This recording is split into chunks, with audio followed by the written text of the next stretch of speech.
It is a choice by this White House to separate children from their parents when they come across the border. And the Associated Press this morning is reporting that children younger than 5, younger than 2, children too young to talk, are now being kept in so-called tender age facilities. Joining us now to discuss this, CNN national security analyst, former director of national intelligence, James Clapper. Director, thanks so much for being with us. I want to touch on your international, global expertise here. You've been all around the world. You've talked to people all around the world. When the United States, by the choice and decision of the government, is separating parents from their children, keeping children at these so-called tender age centers, what image does that portray to the rest of the world? What do they see? Well, John, I think first, and I'm alluding to the many countries that I have spent time in overseas over the years, I would observe there is a pretty fine line between civility and brutality. I think much thinner than people might think, is based on what I've observed in other countries.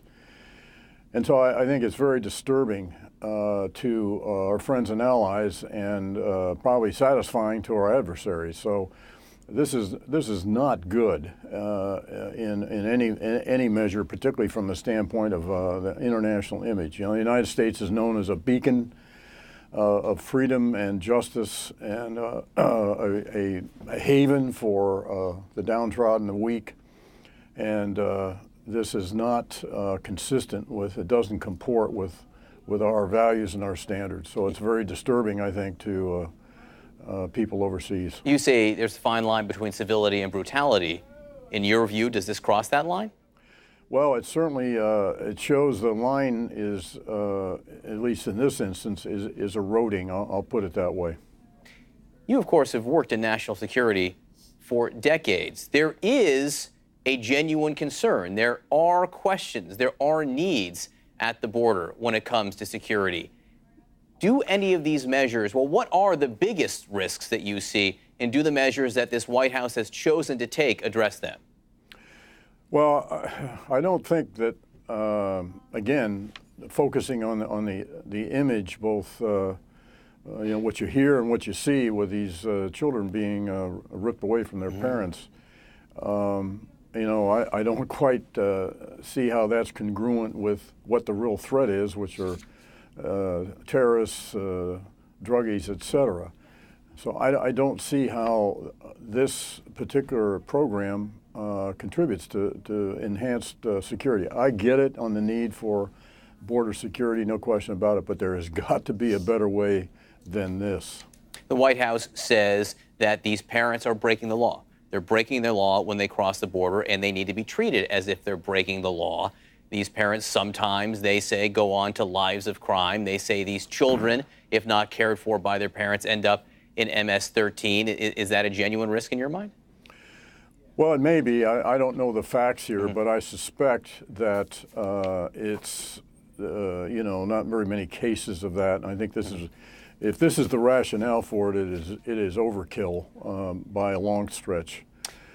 We just reported Michael Cohen, of course, the president's former personal attorney, might be willing to flip, might be willing to talk about his relationship with the president and things the president has done. How much of a risk do you think that would be for President Trump?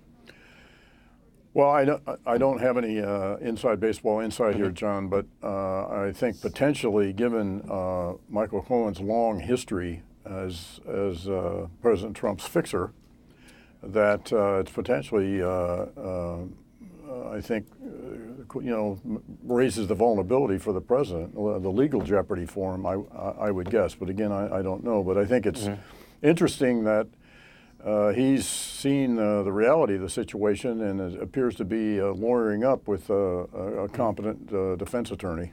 On the subject of inside baseball, you've said within the last 24 hours or so that you find it hard to believe that the president did not have any discussions with the likes of Roger Stone or perhaps others on their various meetings with Russians during the campaign meetings, which are only coming to light right now.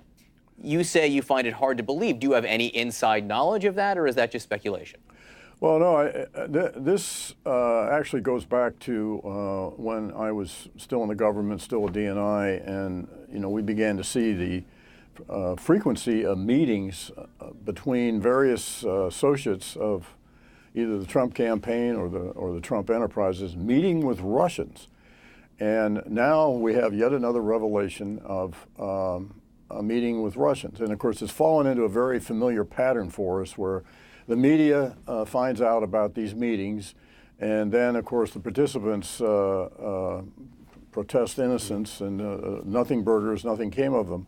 All too familiar pattern. And just, statistically or numerically, there are just so many of these meetings, it's just hard for me to believe that there wasn't awareness of at least some of them by Mr. Trump. So no, I don't have any insight here, but just logic tells me that given Mr. Trump's detailed insight into his businesses and this sort of thing, that he wouldn't know about at least some of these meetings. Hard to believe is a phrase actually, in some cases, being used by Republicans now when dealing with FBI agent Peter Strzok, who was marched out of the FBI yesterday as part of the investigation. Michael Horowitz, the Inspector General, says that I can't imagine FBI agents suggesting even that they might use their powers investigating, frankly, any candidate for office. Do you think, it really is problematic that this agent said what he said about the president and was involved in the Mueller investigation for some time? Yes, there's no question about it. This is extremely poor judgment on the part of Mr. Strzok.